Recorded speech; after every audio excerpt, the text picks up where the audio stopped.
Hello everyone, আমি makeup artist লিপি। নিজেদের স্পেশাল দিনে সুন্দর করে সাজতে আমার সঙ্গে যোগাযোগ করতে পারো। এছাড়া আমার একটা পার্লার রয়েছে, তো যে কোনো পার্লার সার্ভিসের জন্য আমার সঙ্গে কন্ট্যাক্ট করতে পারো।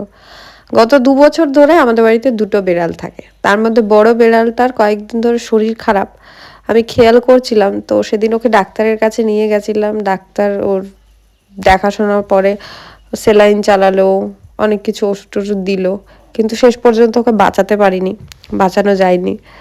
তো বাড়িতে কুকুর বেড়াল যাদের আছে তারা এগুলো ভালো বুঝবে। বেশ কয়েক বছর আগে আমার বাড়িতে একটা কুকুরও মারা গেছিল, মানে ও আমাদের বাড়িতে থাকতো। তারপর থেকে আমি এই কান ধরেছি নিজেই যে কুকুর জীবনে পুষবো না। আর এই যে বেড়াল নিয়ে যে ঘটনাটা হলো, এরপর থেকে আমি বেড়ালও পুষবো না। তো যাই হোক, রাত্রিবেলার দিকে নামযজ্ঞর ওখানে হচ্ছিল রাসলীলা। তো মা, আমি, ঠাম্মা গেছিলাম। খুব বেশিক্ষণ থাকিনি, যেহেতু অনেক রাত করে রাসলীলা শুরু হয়। তো চলে এসেছিলাম বাড়িতে। আর 3 তারিখে তো হোলি। তো হোলির তোমাদের কি প্ল্যান রয়েছে জানিও সবাই।